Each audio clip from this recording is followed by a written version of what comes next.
안녕하세요. 조슈아입니다. 오랜만에 뵙겠습니다. 샬롬.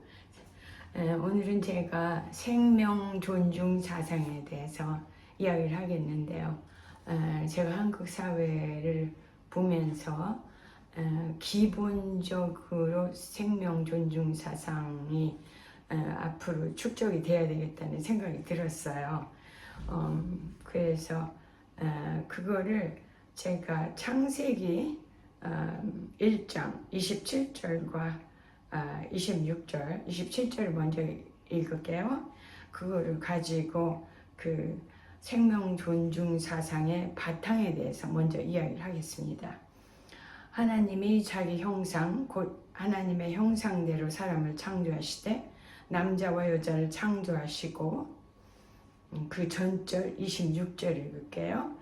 하나님이 말씀하시기를 우리의 형상을 따라 우리의 모양대로 우리가 사람을 만들고 그로 바다의 고기와 공중의 새와 육축과 온 땅과 땅에 기는 모든 것을 다스리게 하자 하시니라 이랬어요.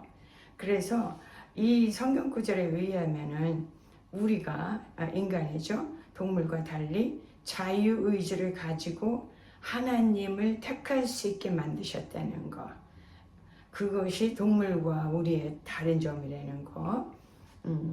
그래서 하나님의 창조 질서는 어디에서 제일 많이 나타나는 거냐면은 그 사건이 에덴 동산의 선악과 사건이에요. 많은 분들이 저한테 이 이야기를 하면은 아니 왜 선악과를 만들어 갖고 이렇게 문제를 만드시냐고 그러거든요. 근데 제가 그 이야기를 해볼게요. 에덴 동산의 선악과는 인간의 존엄성을 보장하기 위한 자유의지를 주신 데는 심볼이에요. 선악과가. 인간이 로봇이 아닌 거죠. 그 에덴 동산에다가 선악과를 나눴는데 니네 이거를 먹으면 안 돼. 왜냐하면 이걸 먹으면 네가 악을 알게 돼. 그러니까 선과 악을 아는 나무의 실과를 먹으면 안 된다. 그렇지만 너한테 자유의지는 있어. 너는 로봇이 아니니까. 그래서 먹을 자유는 주신 거예요. 자유의지의 선택에서 온 결과는 이제 인간이 책임을 져야 되는 것이죠. 그래서 아담과 이브가 이것을 먹었을 때 그 결과로 사람에 대한 저주가 시작이 됩니다. 이제 그 저주는 그 내용이 아내는 그러니까 이브는 아기를 낳을 때 고통이 없었어요. 근데 고통이 있게 됐고 또 아담은 그렇게 죽도록 땀을 흘리고 일을 해야만 먹고 살게 되어 있지 않았는데 그 결과로 선악을 알게 된 그 결과로 땀을 흘려야 네가 살리라 아담에게 주님께서 그렇게 말씀을 하셔요. 그러니까 자유의지를 쓴 것에 대한 그 결과는 내 책임인 거죠. 그래서 사람들이 흔히 생각할 때 자유가 내가 내 생각대로 할 수 있는 게 자유다. 근데 하나님이 보시는 그 진정한 자유는 뭐냐면 하나님의 뜻대로 살 수 있는 자유, 그것이 자유예요. 성경에서 신약에 가서 보면은 진리를 알지니 너희가 진리 때문에 자유케 된다 그랬어요. 그러면 진리를 따라갈 때 우리가 진정으로 자유한 거죠. 그러나 내 뜻을 따라갈 때 그것은 진정한 자유가 아니라 방종이 되는 거죠. 그래서 개인주의의 의미를 잠깐 제가 말씀을 드리겠는데 개인주의라는 것은 이북에서 그 사람들이 개인주의를 쓸 때 그 맥락을 보면 어떤 때 쓰냐면요. 공산 전체주의 하에서 집단주의를 안 따를 때 그 사람들이 뭐라 그러냐면 동물은 개인주의 하는 겁니까? 이렇게 하더라고요. 그러니까 이기주의를 뜻할 때 개인주의라는 말을 쓰는데 사실로 개인주의의 의미는 개인의 선택의 자유를 이야기하는 것이 개인주의예요. 그 서양에서 말하는 개인주의는, 그러니까 틀리죠. 이기주의가 아니라 개인의 선택의 자유. 네. 그러니까 자유민주주의 하에서는 선택의 자유를 보장을 하죠. 개개인의 생명 존중을 기반으로 하나님께서 주신 그 개인의 자유, 그것을 존중하는 것, 그것이 개인주의예요. 생명 존중 사상이 적용되는 범위에 대해서 제가 말씀을 드리면요. 처음에는 우리가 입법의 범위에서 생명 존중 사상이 그 사회에 어떻게 나타나는가, 그것이 있고요. 두 번째로는 문화나 도덕에서 생명 존중 사상이 어떻게 나타나는가, 또 세 번째는 개인의 감정에서 생명 존중 사상을 우리가 어떻게 볼 수 있는가, 그 사람이 하는 말이나 또 얼굴 표정이나 또 그 사람의 생각이나 거기에서도 생명 존중 사상을 우리가 캐치할 수가 있어요. 그럼 입법에 대해서 먼저 이야기를 하겠습니다. 입법 그러면은 서양에서는 parliament라고 그러죠. 우리들은 국회라고 그러죠. 생명 존중 사상이 있는 국회의원들이 많이 보였다. 이럴 때는 생명 존중 사상이 적용되는 법을 입법화하는 거죠. 그분들이. 그래서 예를 들면 낙태가 사회에 퍼지지 않는 법을 이제 유럽 같은 데서 보면은 대개 3개월 아니면 4개월 이상은 낙태를 못한다. 그런 법들이 있고요. 미국에서는 보면은 이제는 낙태를 할 수 있는 주들이 있고 낙태를 안 하게 입법화된 주들이 있어요. 그러면 낙태를 하는 주들에서는 어떤 주에서는 아이가 9개월까지도 낙태를 하는 그런 경우들이 꽤 있어요. 그러면은 생명 존중 사상이 있는 국회의원들이 그런 법은 법제화하지 않겠죠. 그것이 이제 입법에 나타나는 형태고, 낙태법이 아주 자유로운 나라, 그런 나라는 입법기관에서 생명 존중 사상이 별로 중요하지 않은 국회의원들이 많이 뽑혔을 때 그런 법들이, 낙태법이 많이 허용이 되고, 그리고 그 범주가 어떤 때는 어떤 국회의원들은 애가 나고 나서도 엄마가 이 애를 살릴 거냐 죽일 거냐 이런 결정을 할 수 있는 그런 주도 있어요.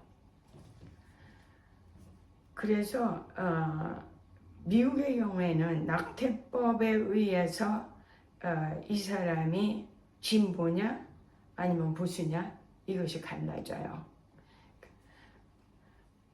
그런데 이제 생명 존중 사상이 있는 사람들은 자기 목소리가 없는 가장 약한 태아를 대변을 하는 법들을 제도화하는 거죠. 그리고 이제 예를 들어서 오늘 아침에 제가 화장실에서 나오면서 거의 넘어질 뻔했어요.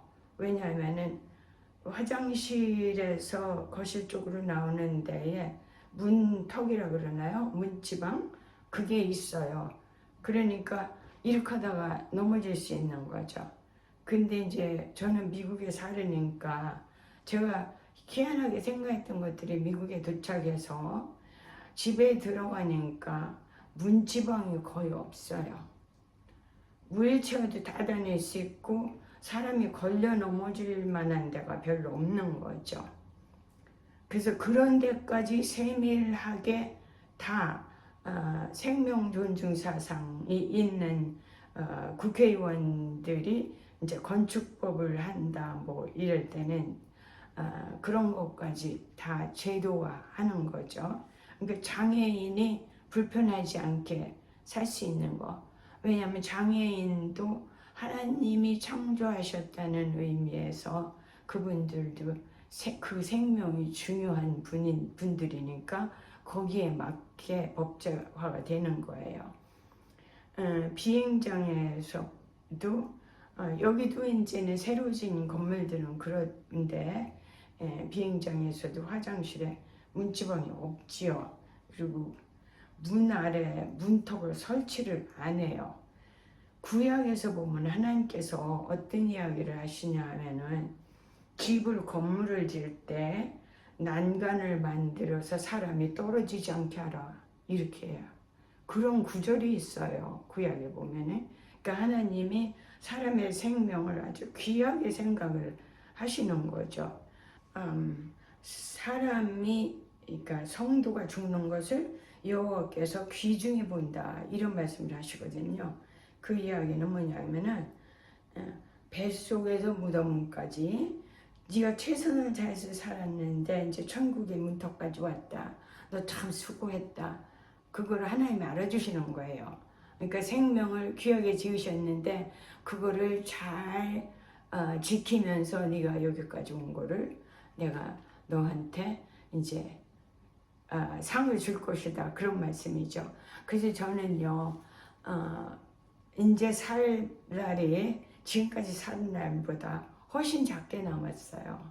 그래서 제 기도가 뭐냐면은 하나님 내가 남은 생애를 성도답게 하나님 말씀답게 사는 거 그리고 그 죽음의 문턱까지 도착하는 거 그것이 제 미션입니다. 하나님 제가 잘 살게 해주세요. 안락사나 이런 거 생각 안 하고 내가 괴롭다고 그래서 미우라 아야코라고 아시는지 모르겠는데 일본의 작가예요. 그분이 그런 말씀을 하셨어요. 빙점이라는 소설을 읽어본 분들 많더라고요. 한국에서. 근데 일본의 아주 큰 작가죠. 미우라 아야코가. 근데 몸이 좀 약했어요. 근데 지금도 어떤 유튜브에서 보니까 그분이 살고 그 작가 생활을 했던 책상에 있고 뭐 이런 집을 보통 사람들한테 오픈을 하더라고요. 그러면 거기 가서 보고 뭐 이렇게 했는데 그 남편이 자기 아내를 계속 서포트를 했어요. 그러니까 글을 쓰게 도와주고 이제 그랬어요. 그리고 이제 그 부부가 조그만 구멍가게를 했는데 그 구멍가게에서 이제 두부도 팔고 뭐 파도 팔고 이러면서 둘이서 일상생활의 경험이라든가 이런 것들이 이제 소설에 많이 나와요. 그런 생활을 했었는데 부인이 먼저 갔죠. 내 남편만 남았는데 어떤 분들이 가서 인사를 하니까 아야코가 생전에 내가 죽음까지 하나님의 뜻대로 잘 도착하는 거 그것이 나의 미션이다 그랬대요.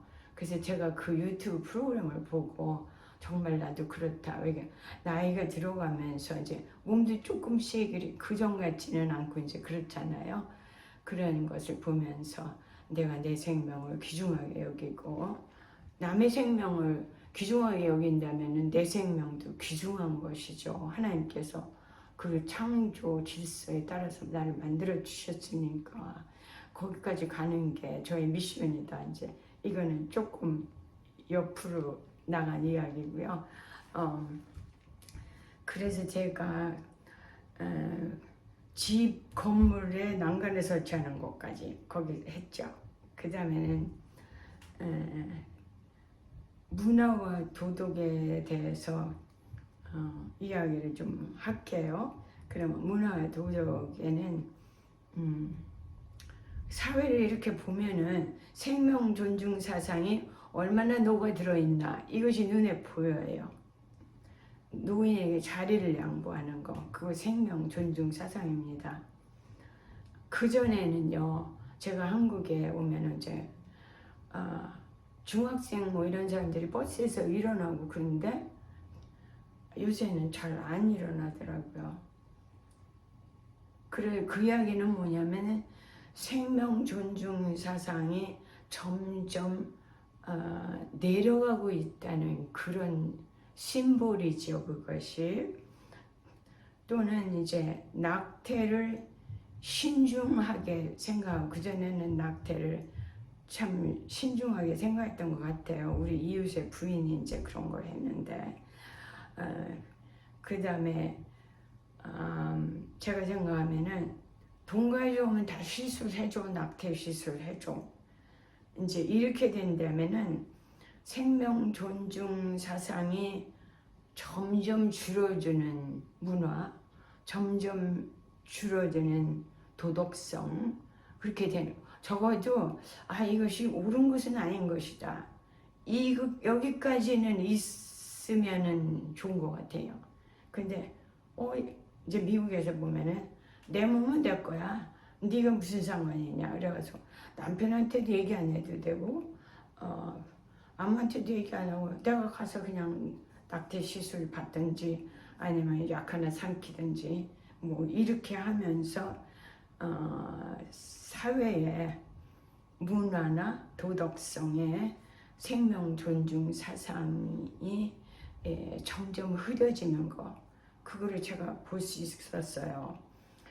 하나님의 형상대로 창조된 내 몸을 존중하는 거, 그것도 생명 존중 사상이죠. 근데 이제 또 하나는 요새 와서 보는 그 증상들이 뭐냐면은 내성 정체성을 내가 바꾸는 애, 내가 나의 주인인데 난 남자도 될 수 있고 여자도 될 수 있고 내가 몸이 괴로우니까 나는 차라리 그냥 죽겠어, 약 먹고 죽는 게 낫겠어. 그래서 우리 이웃에 어떤 할머니가 바로 앞집 옆집인데 그분이 안락사로 가셨어요. 근데 그 경우에는 자기가 가시고 싶은 게 아니라 딸이 그렇게 하게 푸시를 했어요. 그걸 내가 어떻게 하냐면 그분이 아플 때 제가 꽃을 사갖고 갔거든요. 그랬더니 딸이 와 있더라고요. 근데 저를 이렇게 경계하고 반기는 것이 아니에요. 꽃을 사갖고 갔는데 우리 어머니가 지금 만날 수 없으니까 놓고 가라 뭐 이런 거예요.